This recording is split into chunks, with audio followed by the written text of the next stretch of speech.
The government shutdown has now reached day 36. It is now the longest in U.S. history and surpassing the 35-day shutdown during Trump's first term. While Congress hasn't reached a deal yet, some senators say they're seeing signs of progress in negotiations. And tonight, Charlotte area families are raising alarms about the future of children with special needs and their access to quality education. Yeah, this comes after the White House attempted to lay off nearly all staffers at the Department of Education who oversee those programs. A judge has temporarily blocked the firings during the government shutdown, but many parents worry the cuts could still happen. Meanwhile, funding for the programs remains up in the air. WCNC Charlotte's Michelle Bowden spoke with local moms who are on the front lines of this fight. These are programs and a law that have been in place for decades to protect students with special needs. Now they're in jeopardy. Kelsey Layton has a very full life. The 20-year-old has always wanted to be a baker and is now studying to do just that at Rowan Cabarrus Community College. But not long ago, she was a student at Hickory Ridge High School, where she benefited from what's called IDEA, the Individuals with Disabilities Education Act, which guarantees students with special needs get an education.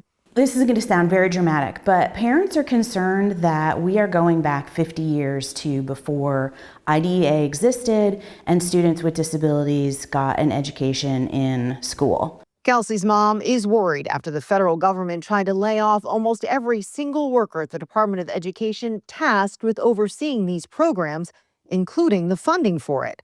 A judge temporarily blocked the firings during the government shutdown, but many worry they'll still happen. Firing the people who work there is decimating the structure that supports children with disabilities and teachers and schools and states. It is a federal law, so there has to be some federal monitoring and guidance, and if there is no one in the Department of Education, or especially the Office of Special Education Programs that oversees IDEA, how are we going to know that the states are implementing the law appropriately and correctly? Last year, North Carolina received almost $500 million in federal grants to pay for the education of special needs children. Money critics say no one is managing now with the government shutdown and pending layoffs.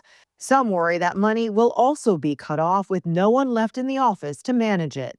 Stephanie Smith-Lee now works as the Policy and Advocacy Co-Director of the National Down Syndrome Congress, but she previously worked for the Department of Education running the special needs programs.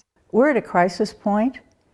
The Department of Education has been decimated. It is devastating, both as a mother who spent decades advocating for children with disabilities and working to improve special education, and as a director of an office appointed by President Bush, who's seen bipartisan support for special education for 50 years, to now see this happening. She worries about the impact now and in the future. We're going to start seeing really big problems as we go along that are going to start impacting children and schools and teachers here in Charlotte.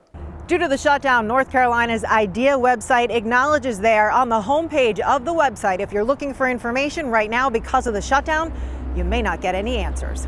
Reporting in Charlotte, Michelle Bowden, WCNC Charlotte.